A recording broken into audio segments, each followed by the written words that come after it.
Ladies and gentlemen, satire throughout the ages has always been a means of challenging the high and mighty, except that the jesters in the Middle Ages sometimes had to pay for outspokenness by losing their head. Now, many things have changed throughout the years and throughout the centuries, except that criticism of the high and mighty, especially by satire, is not always welcome. The high number of journalists, citizen journalists and bloggers, both inside a prison and those who have been killed, as reported by Reporters Without Borders, is testimony to that. Today, ladies and gentlemen, we probably have one of the best known, but also equally threatened jesters of modern age with us. And my colleague, Brent Goff, is going to introduce him, and he's going to interview him. So, Brent, please take it away. Thank you, Connie. Thank you, Connie. Thank you, Monica. Good morning, everyone, and to our viewers from around the world who are joining us now. Welcome to the Global Media Forum. We are inside the World Conference Center here in Bonn, and this is the heart of the Global Media Forum, and I use the word heart on purpose because our next guest is a cardiac surgeon. He's a doctor, but he made a name for himself internationally when he used the internet to reach the diagnosis that a nose for news is chronically connected to your funny bone. Let's take a look. By the time the revolution was ending on the squares and streets of Cairo, another revolution was starting in the most unlikely location, in the laundry room of the apartment of a young cardiac surgeon. With one desk, one camera, trying to imitate a show he was addicted to for many years.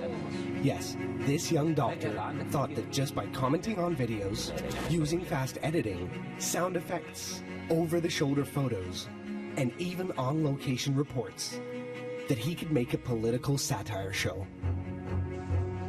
The show, which was exclusively designed for YouTube, debuted on YouTube on March 8th, 2011, as the first Egyptian independent production on the internet. In a country where internet penetration was less than 20% and a YouTube video making 50,000 views was considered viral, we began the B+ show. And in less than 2 months, and with only 7 videos, our channel made 5 million views. A figure unprecedented in Egypt. And instead of just staying as an internet phenomenon, we made the next big leap. We made it to TV, and we made a lot of noise as we were at it. أهلا بكم. وانا كل شويه بهدد المجلس الاولمبي اللي عندنا انا جاي اغير كل حاجه في مجال الرياضه عندنا. And after just one season, we were one of the most watched shows in Egypt. We were still the most watched on YouTube. Our channel reached more than 200 million hits. Just after 15 months of our first episode online, I was invited on the set of the show I have been long following, The Daily Show. But it was more than just a visit. Welcome back. My guest tonight, he is a heart surgeon who also hosts a satirical news program in Egypt called Al Barnaamij.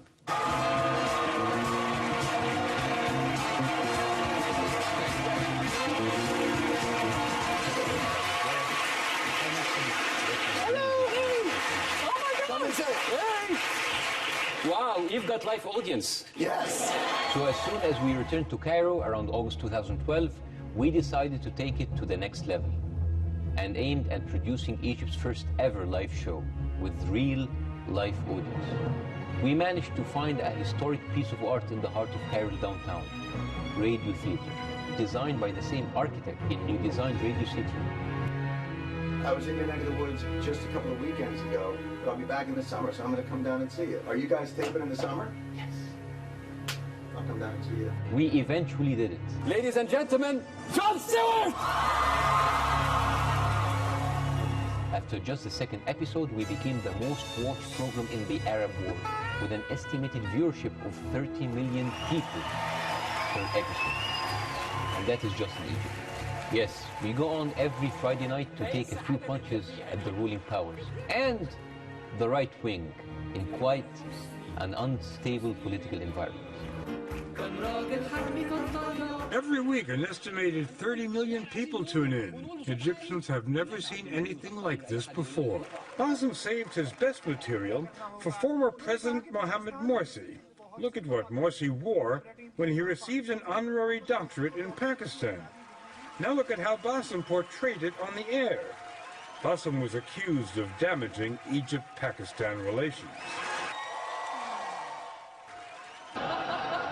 Egyptians across the country laughed themselves silly, but Morsi was not amused by the hat joke. A warrant was issued for Bassem's arrest. He was formally accused of insulting the president and insulting Islam.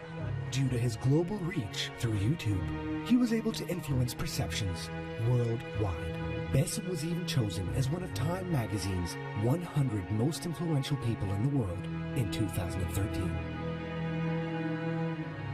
On the 30th of June, people took to the streets to overthrow the Muslim Brotherhood's regime, and Bassem was now faced with a new reality that he should continue with his message of satire, regardless of the circumstances.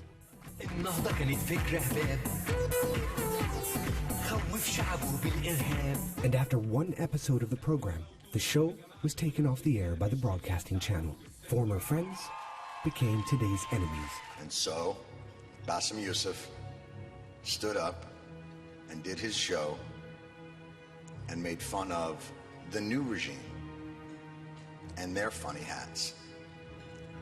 And that lasted a day. In 2013, Bassem was awarded the prestigious CPJ Award handed to him by Jon Stewart. Bassem found another network that was willing to take the risk. What do you think is going to happen this time? Are you confident that it's going to be on the air? Show of hands that we are going to continue without stopping. Show of hands, we are going to be pulled off air very soon. Woo! And soon was too soon. The show only lasted 11 episodes in its last season. And even in its final stretch, the show stayed true to its values. It remained critical of authority and its biased media, no matter how difficult this became. The lawsuits kept pouring in, and the show was even jammed twice during airing. Eventually, insurmountable pressures on the channel and the team forced the show to be finally banned. واحنا بنعتبر ان وقف البرنامج في حد ذاته رسالة أقوى وأوضح وأعلى بكتير جدا من استمراره ومن أي حاجة كانت هتلاقيها في البرنامج. من الآخر الرسالة وصلت. It seems that satire was too much for some people to handle. It seems that satire is not an easy task after all. My name is Bassem Youssef, and I'm your host for tonight. All right, Bassem Youssef.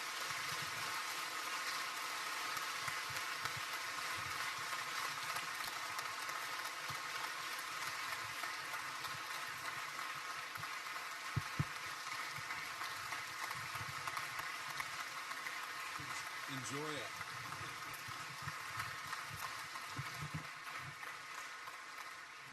This is a great venue. I mean, I was told this was the place for the old parliament in Bonn. It was. And then you finish it, and then you move to Berlin. That's right. You have so much money on your hands.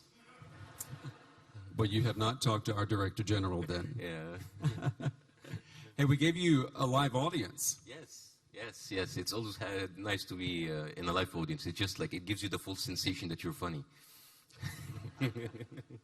You've been traveling a lot, haven't you? Yes. We were talking last night. You have a little bit of jet lag. Oh yeah, I'm totally jet lagged. I'm totally beaten. We just came back from Los Angeles and to this nice and very sunny Germany. Totally like different weather than very cold and cloudy Los Angeles. So. You don't feel a little bit of the LA sun here in Bonn, Germany? It's everywhere. It's like Orange County everywhere I go. It's like Beverly Hills. No, it's amazing. You have so much green here. It's amazing. It's exactly like Egypt. We have very green. Yes. Do you ever wake up in the morning and pinch yourself when you think about what has happened in just the last 3 years? A lot. And I do pinch myself, and sometimes I hit myself, and sometimes I abuse myself, because I don't know if that if that was ever meant to be. But you know what? We're off the air now, and I'm enjoying my days of unemployment. So I actually sleep till noon, so I don't wake up pinching myself anymore. It's much more easier. I know everyone here wants to know about the future of your show, what's going to happen. We're going to talk about that in a second, but you have come with a message today. Yeah, yes, I was told I have to read from a paper and a speech, so I did that. And there's no teleprompter. Yeah, there's no teleprompter, Okay. so it's going to be very difficult. All right, well, All right. the floor is yours. Thank you.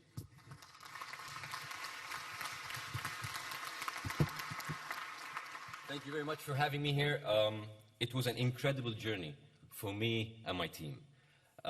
For us, the show was a bit more than a TV production. It was a human experience. We experienced firsthand the importance of satire in our daily lives. How was this a unique way to express ourselves? Not through violence, not through instigating hate, but through comedy and light-hearted humor. Even if that meant discussing the most daunting and controversial political topics. We used humor, laughter, music, to stand for values of freedom, coexistence, and to face both religious fascism and false patriotism. As we did that, we made sure to have fun and to enjoy ourselves, and that always reflected in our work and our audience. And even those who didn't like our message still made sure to watch us because they still enjoyed the quality of work we were presenting. They would curse us later, but after they have already contributed to our TV rating, so thank you very much. Egyptians here will relate. I hate Bassem Youssef. Well, we have to watch the show, yes. We did all of this for the sake of a different media. A media that respected people's minds and intelligence, and in the same time keeping them informed and helping them to combat lies and misinformation that plague many of the media outlets. As we did that, we never claimed to be freedom fighters or political activists. We believed that it was enough to be the normal everyday people who did not buy into the everyday life of propaganda that is full of lies and deceit. Satire comes from the Greek word sarcasmus, which means to flesh, to rend, to remove someone's skin, to reveal what's underneath. Satire was our weapon to dissect through the lies and rhetoric that were used to control the people. But those who were too annoyed with us and with our message used a different weapon, the most effective weapon of all, fear. Fear sells. Fear intimidates. Fear makes humans go against their best judgment and make them submit to the most basic instinct of all, fear. We saw how those who hid behind religion to manipulate the masses used fear. We saw how the basic human needs to express oneself through logic, laughter, and satire were demonized under the pretense that this was against religion, against God. And thus, we were deemed unholy, obscene, and even a danger to the very fabric of society. We saw how fear was used by those who used the excuse of national security and the false claims of patriotism to instigate hate and mistrust between people and viciously attacked anyone that said anything different, even if it was a joke. And thus, we were also deemed unpatriotic, viewed as traitors, and considered, yet again, as a threat to the very fabric of society. We saw how fear made its way through people's hearts and minds, that even the most ridiculous and illogical claims and conspiracy theories were widely accepted as undeniable facts. Fear sells. Fear works. Fear makes you get away with anything. And when people are afraid, they will not accept logic, let alone satire. Fear can drive the masses. Fear can turn them into ruthless organisms devoid of human mercy and intellectual logic. Fear can drive humans to give up their best ever given trait, humanity. Under fear, they accept taking away their rights to object, to oppose, and even applaud taking away others' people's rights. Under fear, fascism becomes coveted, and human rights becomes an indecent word. Our job was to expose those irrational fears, to dissect through the unfair use of such human basic instinct in order to give up basic human rights and needs. This might sounds strange, but again, let me remind you that fear sells, fear delivers. Fear is much, much more stronger. Fear might be the greatest mover of masses ever. You have experienced this during your history. The world has experienced Nazism, fascism, McCarthyism. All were movements that used fear, xenophobia, and empty, vicious rhetoric in order to control the masses. 60 years later, those techniques are still valid. We saw how the most advanced democratic countries used fear to drag the whole war into war, like the Bush years in America. Their main weapon was not a state-of-the-art aircraft carriers or stealth fighters, but good old national scare fear. Fear is the favorite weapon of all. Democratic countries, autocratic countries, religious states, and terrorist groups. It's the favorite brand of all. Fear sells, fear works, fear is a winner. Satire and comedy might be one of the very few antidotes against fear. It liberates your minds, it sets your judgment free. And that is why it is a threat. And that is why people who use satire will be alienated, marginalized, or even scared off. It doesn't matter if it was a government who thinks that they are closer to God than you, or a regime that believes that they are more patriotic than you. You, as a satirist, has no place in the world. It is a world where fascism is celebrated and where fear rules. But satire comes to disrupt such an equation. Because when you laugh, you cannot be afraid anymore. And thus, the system will make sure to eliminate that powerful weapon of laughter in order for fear to set in. But maybe there is a small beacon of hope. Maybe change will come from the most unexpected places. The world today is a young world. Youth are connected now more than ever. The internet and the open skies offers an opportunity that was not there many years ago, when regimes can get away with anything. When we started on the internet 3 years ago, we might be at that time the only one in our country who did that with such a unique idea and format. But now the internet is full of young people coming up every single day to combat fear, intimidation, and media deception. We were too big to be allowed to continue, but by the time we were banned, the change has already happened. Stopping the show might be viewed as a sad ending, but we would like to look at it as a new beginning. We have inspired a whole generation to go out there and express themselves in their own way. The old techniques of the 40s and 50s won't cut it with those youngsters. The propaganda that worked for their parents' generation won't be able to control them anymore. The plethora of fascism that plagues certain regions on the planet right now is only a temporary, a transient moment of time that will be soon washed away by the upcoming generation. Fascism now is overwhelming, that you might think that the long-coveted freedom is stillborn. But that is not true. As Bevan once said, fascism is not a new order of society. It is the future refusing to be born. But I tell you that the future is already here. It is just warming up. So fear might sell. Fear might work. Fear might win, but it will eventually face its defeat. And the battlefield for that glorious victory will be no other than the hearts and minds of vibrant, inspired young people who will not give in to fear.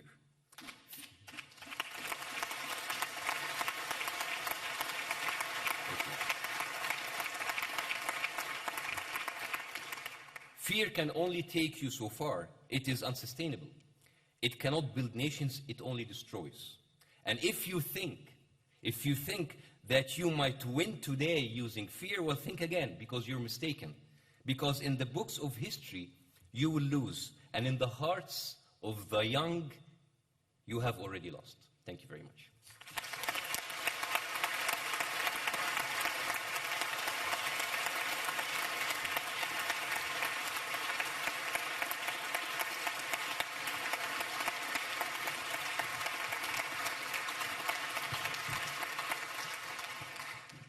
Fear is definitely a weapon. I mean, we were talking yesterday. It was one motivation for why you canceled your show.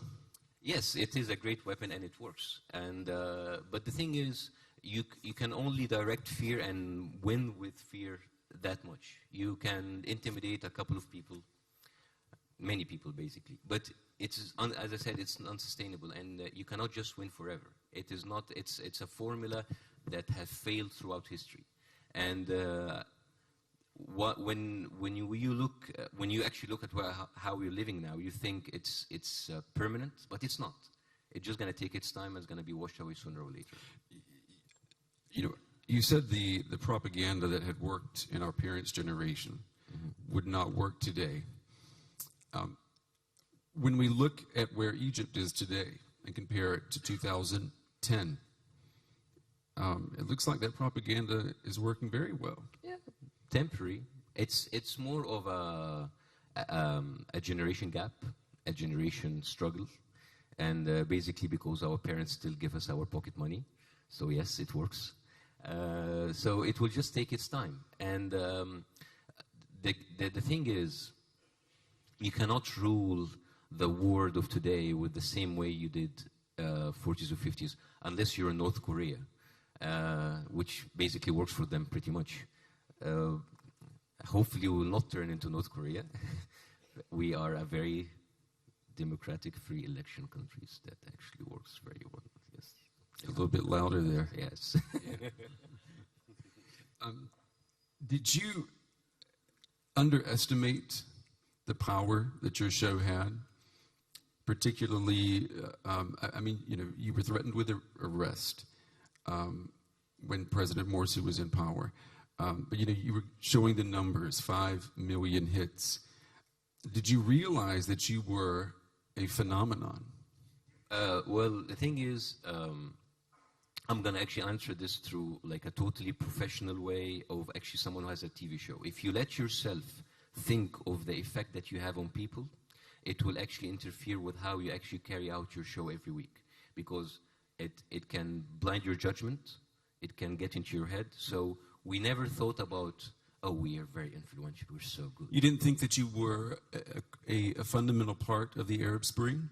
No, because we came after the Arab Spring. I think we and many of others were a manifestation of the Arab Spring. The Arab Spring came first, and then we evolved after it. So we were a result of that.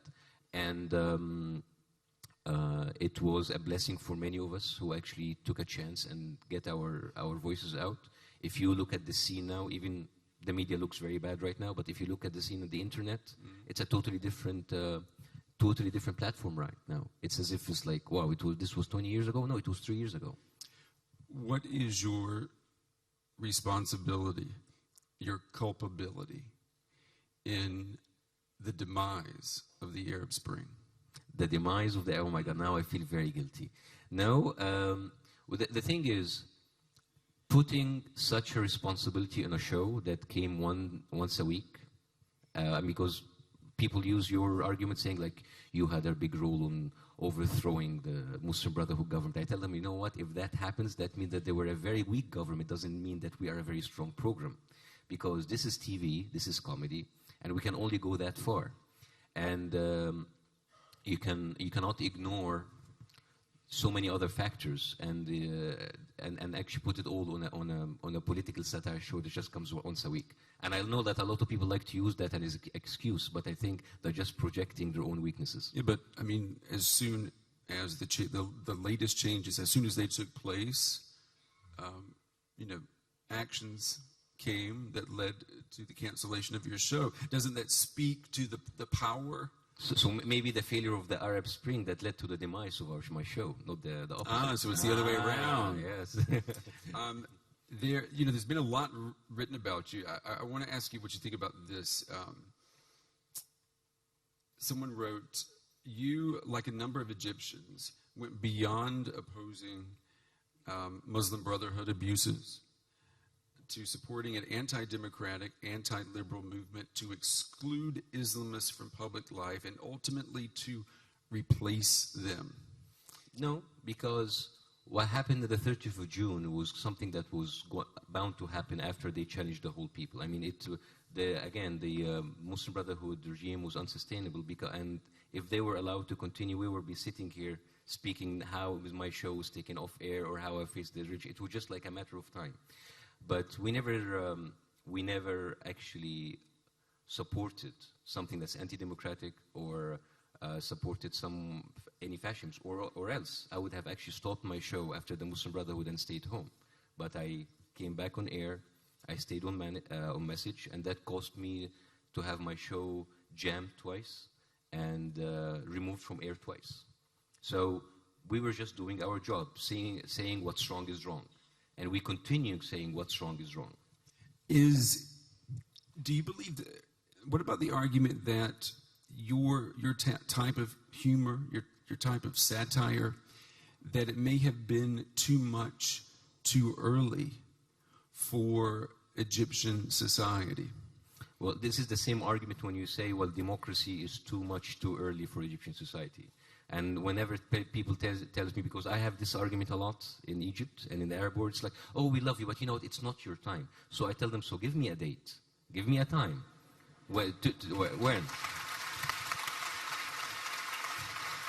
So it's like, all right, 2019, 2nd of January, when? I mean, give me a time. I'll stay home. I'll go kayaking until I get back. You know, give me 5 years. So, and it's never a good time. It's always not a good time.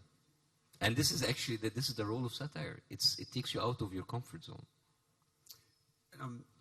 Where do you go from here? I mean, you just came back from the U.S. Yes. Where do you go from here? Does your show have a revival, or what's going to happen? Well, we have decided that actually continuing with a direct political satire show every week, talking about present events, might be not the best thing to do right now. And it's like we basically, and not because out of fear or anything, but you know, because that we think that you're being realistic. Yeah. And but we have our projects. We have a company that has managed to disrupt the scene of the media and the internet 3 years ago, and I think we can do it again. We have other projects. There are other venues and other paths that we can take. And there's always a way. There's always a way. Maybe it will take time. Maybe it's better now to kind of, you know, ease off. It's too hot right now. And I mean, I'm not talking about the weather, but a little bit hot right now. But would you consider doing your show outside of Egypt? I was asked this question so many times. Of course, it's much safer and much easier to do. And we were actually offered so many times to get this show outside. We always tell people, if you take this show outside of the heart of Cairo, you lose credibility in a second. Because the beauty of this show, that it's... Thank you very much. Thank you very much. The beauty of this show, that it aired from the heart of Cairo. You had Egyptian people coming from the streets of Cairo, going through all of the everyday grievances and coming and listening to you. If you take it to London, Dubai, America, you will have people who are just like, you know, expats, and they don't relate to you, and you will viewed instantly as a spy, a criminal, a traitor, whatever. And that is not a good thing to have. And I will live and I can still do the show, but I will do this show as a fugitive. And I don't want, I'm not in that stage. Yeah, and hopefully I will never be. Yeah, something like an episode of Lost or something. Yes. Lost. I have to ask you. That's an idea, right? Yes, yeah. Okay. Let's get on a plane and just crash it, yes. There used to be a show here in Germany, and the Germans will remember this. It was called Verstehen Sie Spaß. Do you understand a show? It was a comedy show? It was a comedy show. In Germany? Yes. Nice. Good for you. I am very happy. I hope you enjoyed. Is it still on? No. Yes. That is not a surprise. Yes. But how to make this car in a funnier way? BMW with a smile. Okay. Yes. But do you think you helped Egyptians to better understand humor and the way it can actually fit into news, into understanding society?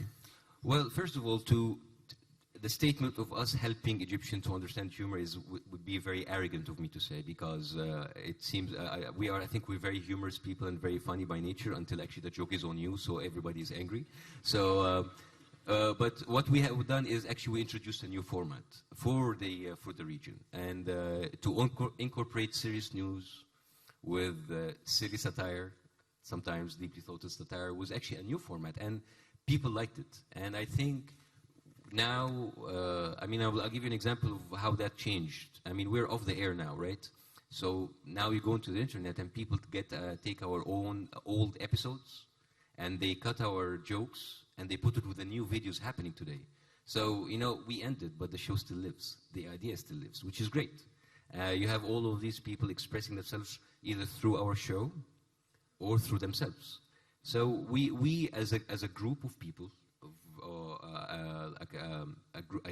and a wonderful team, we just put our best effort in order to change the media landscape.